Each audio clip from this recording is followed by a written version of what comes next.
Hello friends, welcome to our channel. First வந்துட்டு video வந்து Tamil sources video போட்டிருந்தேன். அதில் வந்துட்டு நிறைய பேர் வந்து மேத்ஸ் வந்து பிகினர்ஸ் வந்து எப்படி ஸ்டார்ட் பண்ணுறது அப்படிங்கிற மாதிரி வந்து நிறைய கமெண்ட் பண்ணியிருந்தீங்க. நிறைய பேர் வந்து மேத்ஸ் வந்து ஸ்கோர் இம்ப்ரூவ் ஆக மாட்டேங்குது அப்படின்னு சொல்லிட்டு நிறைய பேர் சொல்லியிருந்தாங்க. ஸோ அது சம்மந்தமான வீடியோ தான் இது வந்து இப்போ இந்த வீடியோ. ஸோ இது வந்து எப்படி வந்து ஸ்டார்ட் பண்ணுறோம் அப்படிங்கிற முன்னாடி வந்துட்டு நான் வந்து என்ன இதுக்கு முன்னாடி அப்ளை ஆகியிருக்கேன், என்ன அட்டன் பண்ணியிருக்கேன் அப்படிங்கிற பற்றி வந்து சொல்லிடுறேன் கொஞ்சம். நான் வந்து இதுக்கு முன்னாடி டிஎன்பிஎஸ்சி ஸ்டார்ட் பண்ணுறதுக்கு முன்னாடி வந்து பார்த்திங்க அப்படின்னா, ஃபஸ்ட்டு வந்துட்டு ஜாப் போயிட்டே வந்துட்டு பேங்கிங் தான் ட்ரை பண்ணிகிட்டு இருந்தேன். அதுக்கப்புறம் வந்துட்டு ஜாப் குவிட் பண்ணிவிட்டு ஃபஸ்ட்டு எஸ்எஸ்சி ட்ரை பண்ணேன். தென் வந்துட்டு அதுக்கப்புறம் தான் நான் வந்து டிஎன்பிஎஸ்சி ஸ்விட்ச் ஓவர் ஆனது. ஃபஸ்ட்டு வந்து ஜாப் போயிட்டே நான் வந்துட்டு டிஎன்பிஎஸ்சி பேங்கிங் ட்ரை பண்ணிகிட்டு இருக்கும்போது வந்து பார்த்திங்க அப்படின்னா, ஐபிபிஎஸ் பிஓ வந்துட்டு 2 மெயின்ஸ் எழுதியிருக்கேன். ப்ரிலிம்ஸ் கிளியர் பண்ணி 2 மெயின்ஸ் எழுதியிருக்கேன். ஐபிபிஎஸ் கிளர்க்கு வந்துட்டு 4 மெயின்ஸ் எழுதியிருக்கேன்.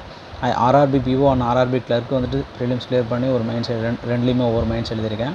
அதுபோக வந்து பார்த்திங்கன்னா ஜாப் வந்து குவிட் பண்ணிவிட்டு நான் எஸ்எஸ்சி வரும்போது பார்த்திங்க அப்படின்னா எஸ்எஸ்சி சிஜிஎல் மெயின்ஸ் அட்டன் பண்ணியிருக்கேன்.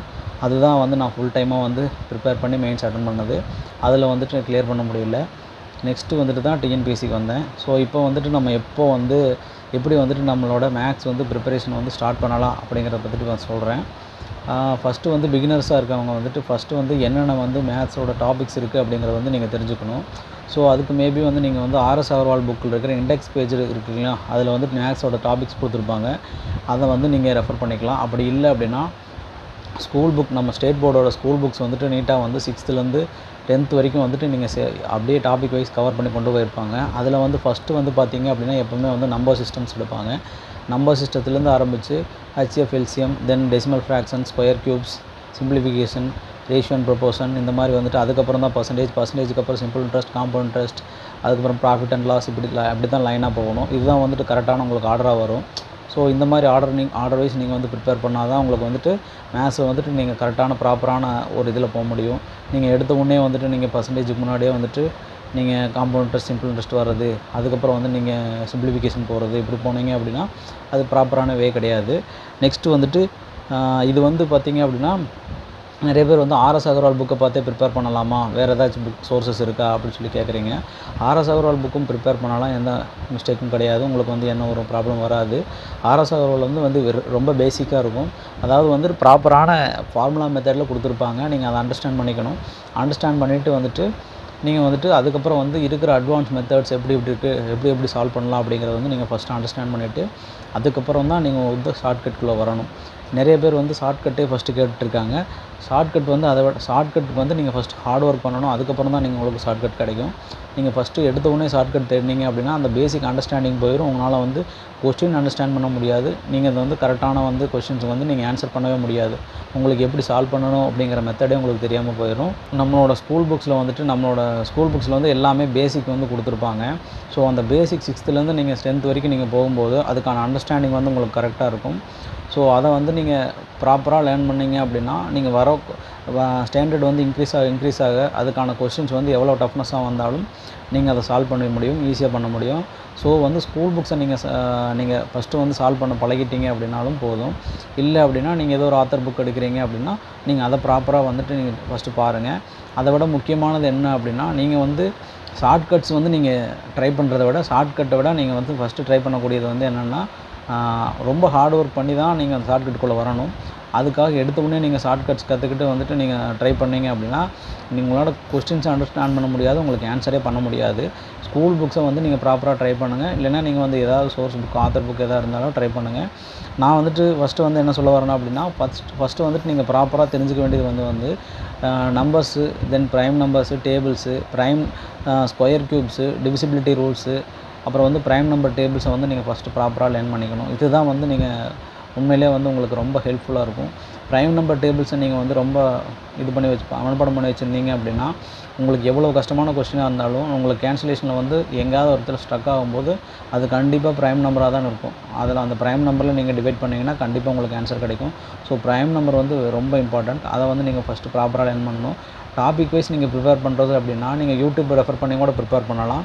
ஸோ எனக்கு வந்துட்டு நான் பேங்கிங் ஸ்டார்ட் பண்ணும்போது எனக்கு பேசிக்காக இருந்தது வந்து பார்த்திங்க அப்படின்னா எஃப்எஃப் அதான் feel free to learn Satish sir, அவரோட தான் வந்து எனக்கு ரொம்ப பேசிக்.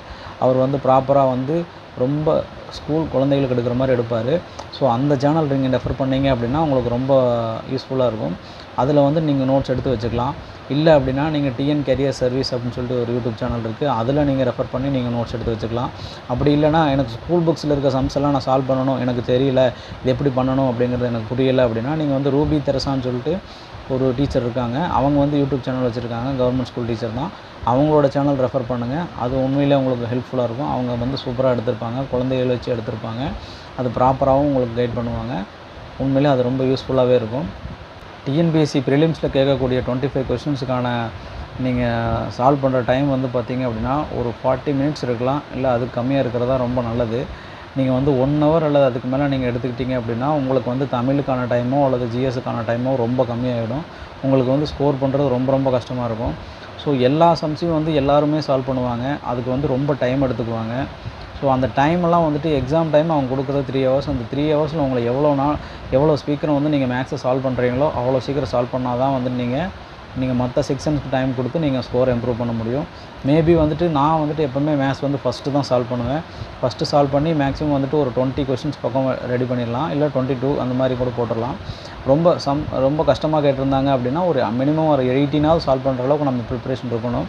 அந்த மாதிரி சால்வ் பண்ணி வச்சிட்டிங்க அப்படின்னா பின்னாடி வந்துட்டு நீங்கள் அந்த மார்க் பண்ண கொஷின்ஸை வந்து நீங்கள் எல்லாமே கம்ப்ளீட் பண்ணிட்டு நீங்கள் சால்வ் பண்ண வரும்போது உங்களுக்கு வந்துட்டு ஆல்ரெடி நீங்கள் யோசிச்சிருப்பீங்க. அது உங்களுக்கு சப்கான்ஷியஸாக எடுத்து கொடுத்துரும்.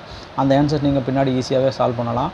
ஸோ எவ்வளோ டைமுக்குள்ளே சால்வ் பண்ணுறோம் அப்படிங்கிறது தான் இங்கே டிஎன்பிசியில் ஃபஸ்ட்டு ரொம்ப இம்பார்ட்டண்ட்டு. ஸோ மேக்ஸுக்கான டைம் வந்துட்டு நீங்கள் ரொம்ப கம்மி பண்ணிட்டீங்க அப்படின்னா உங்களுக்கு ஜிஎஸ் அல்லது தமிழில் வந்துட்டு நீங்கள் அதிக ஸ்கோர் பண்ணுறதுக்கான வாய்ப்பு இருக்குது. உங்கள் கட் ஆஃப் வந்துட்டு உங்கள் அதிகமாக மற்றவங்களோட நீங்கள் வந்து ரொம்ப ஸ்கோர் வந்து அதிகமாக போடுறதுக்கான வாய்ப்பு இருக்குது. ஸோ அதுக்காக நீங்கள் என்ன பண்ணணும் அப்படின்னா ப்ரீவியஸ் இயர் கொஷின்ஸ் எடுத்துகிட்டு நீங்கள் சால்வ் பண்ண கற்றுக்கோங்க.